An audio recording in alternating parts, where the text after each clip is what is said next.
नमस्कार मित्रांनो, लग्नाची बेडी या मालिकेमध्ये पुढील येणाऱ्या भागात पाहणार आहोत की ऋतुजा ही रुक्मिणीला बोलत असते की वहिनी, ऋतूच्या लग्नाची तयारी करूया, चला आपण. त्यावेळेस रुक्मिणी म्हणते, ऋतुजा तुझं डोकं फिरलं आहे का? आणि रेश्माचं काय होणार? त्यावेळेस मात्र ऋतुजा म्हणते की रेश्माने डिवोर्स पेपरवर सह्या केलेल्या आहेत आणि आता माधवी या माझ्या ऋषभला सुख देणार आहे, तो पुन्हा या घरात परत येणार आहे. मला माझा ऋषभ फक्त माझ्या या घरात हवा आहे, त्यामुळे मी त्याच्यासाठी काही करू शकते. चला आता आपण लग्नाची तयारी करूया.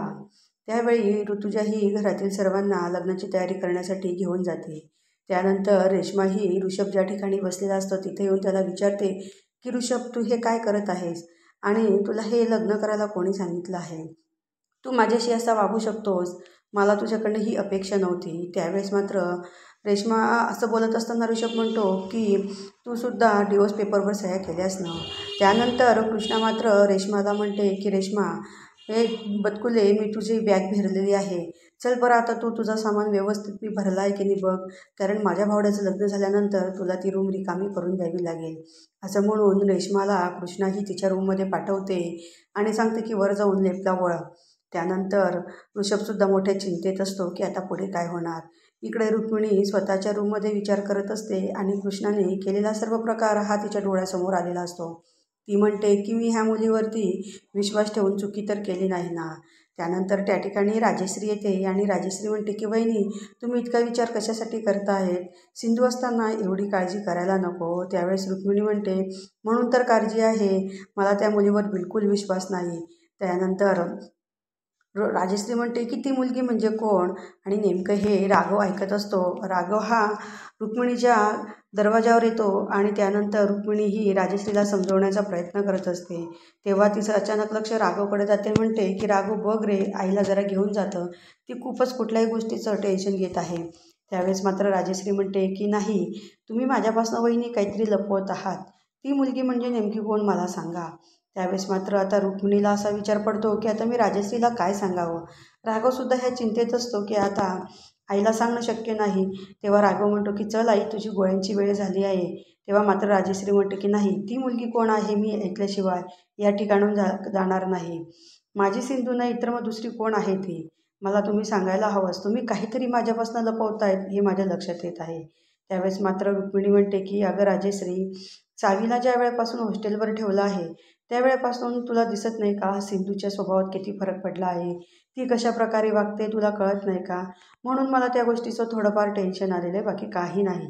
त्यानंतर राघव म्हणतो की हो, हे खरंच आहे आणि तो त्या ठिकाणी राजश्रीला नेऊ लागतो.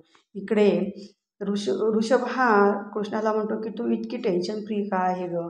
तुला टेन्शन नाही का या गोष्टीचं? त्यावेळेस म्हणतो की भावड्या, मला या गोष्टीचं बिलकुल टेन्शन नाही, मला फक्त बटुकलीला तुझ्या तळ्यात पोहायला हवं आहे, एवढंच हवं आहे.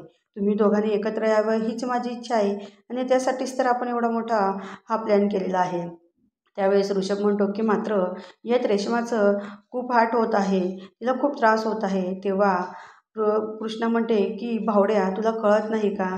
त्यावेळेस रेश्मा अशी हट झाली तरच ती तुझ्याजवळ येणार आणि तुला कृष्णा शब्द देते की तुम्हा दोघांना मी एकत्र करणार. असं म्हणून ती पुन्हा रेश्माजवळ जाऊ लागते. रेश्माच्या रूममध्ये ती जात असते. रेश्मा खूप चिडलेली असते आणि म्हणते की ऋषभ, तू असं कसं वागू शकतो? तू मला सोडून दुसरं लग्न कसं करू शकतो? आणि तिला खूप रडायला आलेलं असतं. ती बॅगजवळ येतो आणि बॅगमधले काढलेले सर्व कपडे इकडे तिकडे अस्तावस्ता करून फेकू लागते आणि खुर्चीवर बसून जोरजोरात रडू लागते. त्या ठिकाणी कृष्णा येते आणि कृष्णा हे बघून म्हणते, काय बतुकली, हे काय केलं आहे? मला वाटलं तू पाण्यात पोहत आहेस का, पण या घरात तर सगळीकडे कपडेच पडले, तू कपड्यात पोहत आहे आणि मी तुझी इतकं प्रेस लावून तुझी बॅग भरली होती तुला त्रास होऊ नये म्हणून, आणि तू हे सगळं इकडे तिकडे फेकलं. चल बरं, मला आवरू दे, लवकर आवरू दे. आणि रेश्मा मात्र रडत असते आणि कृष्णा तिची बॅग भरत असते, कारण माझ्या भावड्याचं लग्न झाल्यानंतर ही रूम त्याची होणार आहे. अजूनच ती जोरजोरात रडू लागते. त्यावेळेस कृष्णा म्हणते, हे तू रडते कशाला आहे? आता तर तुझ्यासाठी हे चांगलं झालं आहे, तुला असंही भावड्याचं तोंड बघायचं नव्हतं, त्याला सोडून जायचं होतं आणि तू हा विचार केलेला होता ना. त्यानंतर ते कृष्णा असं बोलत असताना रेश्माला खूप रडायला येतं आणि ती कृष्णाकडे बघू लागते आणि त्यानंतर तिला त्या गोष्टीचा खूप राग येतो आणि तिला कपाटाच्या जवळ जाते आणि कपाट उघडून आतमध्ये ऋषभचे लावलेले सगळे फोटोज तिला दाखवते आणि म्हणते की ज्यावेळेस कृष्णा इथं ऋषभ नव्हता त्यावेळेस मी त्याच्या ह्या फोटोंशी गप्पा मारत होते. मी ह्या फोटोंशी सोबत बोलल्यानंतर मला वाटत होतं की ऋषभ माझ्या जवळच आहे. मी मग त्यावेळेस कृष्णा म्हणते की मग तू ऋषभची चुकी का मान्य केली नाही? माझा भावड्या तुझ्याजवळ येत होता ना, माफी मागत होता, मग तू का असं केलं नाही? त्यानंतर कृष्णाच्या सुद्धा डोळ्यात पाणी येतं. रेश्मा ही खूप जोरजोरात रडू लागते. आता रेश्मा म्हणते की कृष्णा म्हणते की आता काही उपयोग नाही रेश्मा, आता तुला हे सर्व सहन करावं लागणार आहे. बावड्याचं तर आता लग्न होणार आहे आणि तू आता हे घर सोडून जाणार आहेस. तर आता आवर लवकर, आपल्याला भावड्यासाठी रूम सजवायची आहे, कारण त्याची हनुमान याच रूममध्ये होणार आहे. आणि तुला कुठं जायचा प्रश्न पडत असेल तर मला सांग, मी तुला हॉल बुक करून देईल, गाडी बुक करून देईल, तुला 2 BHK 8 BHK काय जे असेल ते मी तुला आणून देईल. असं बोलून कृष्णा त्या ठिकाणून निघून जाते. रेश्मा मात्र त्या गोष्टीचा विचार करत असते. इकडे मधूने शकुंतलाबाईला फोन केलेला असतो आणि शकुंतलाबाई म्हणते की तुम्ही आता त्या मुलीचं काहीतरी करा. मला दिल्लीवरून अर्धी मीटिंग टाकून त्या मुलीसाठी घरी यावं लागलं आहे. आता ती आपल्याला रिस्क नको आहे. त्यावेळेस मधू म्हणते की थोडं थांबा आणि त्यानंतर ती तिच्या डोक्यातली आयडिया त्या शकुंतलाला सांगू लागते. शकुंतला म्हणते की तुमची बुद्धी काय बाजारात विकायला गेली की गहाण ठेवली आहे? तेव्हा मधू म्हणते की मी बोलले तरी तुम्हाला प्रश्न असतो, नाही बोलले तरी तुमचं त्याच्यावरती उत्तर असतं. मी करू तरी काय करू, तुम्हाला माझे कुठलेच विचार सहन होत नाही. त्यावेळेस शकुंतलाबाई म्हणते की बघा, तुम्हाला काय करायचं असेल तर ते फक्त आपल्या अंगाशी यायला नको, मलाच एवढं वाटतंय, यात आपलं नाव यायला नको. तेव्हा मात्र मधू म्हणते की नाही, हे सर्व माझ्यावरती सोडा तुम्ही.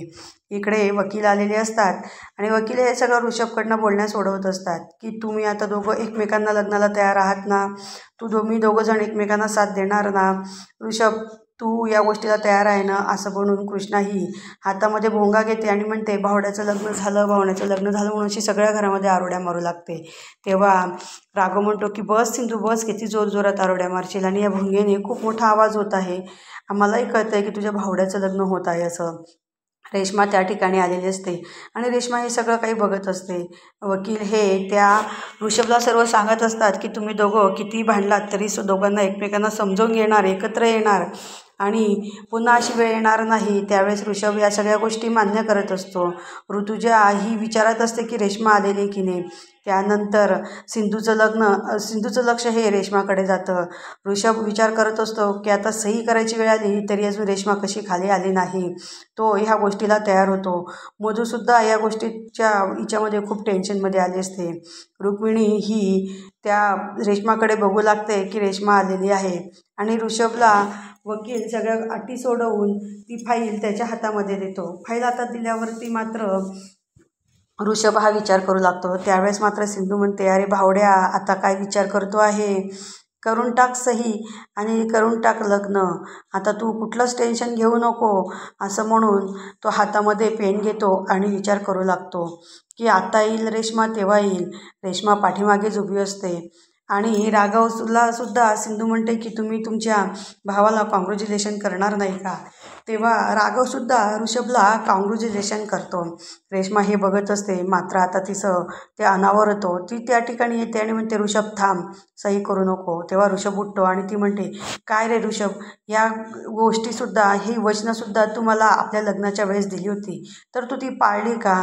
आणि पुन्हा आता ह्या मुलीचं नुकसान करत आहेस. आधी माझ्यासोबत नाही आणि आता तिच्यासोबत त्या गोष्टी सर्व करणार आहेस का? त्यावेळेस ऋषभ म्हणतो की बघ रेश्मा, मी चुकलो होतो, मी तुझ्याजवळ सारखी माफी मागायला आलो होतो. तुला माझा चेहरा बघायचा नव्हता. तुला डिवोर्स पेपरवर तू सह्या केल्या. तेव्हा रेश्मा म्हणते की मी केल्या तर तू पण केल्यास ना, मग मी सह्या करत असताना तुला त्या सह्या बोलता नाही आलं का की तू सही करू नको?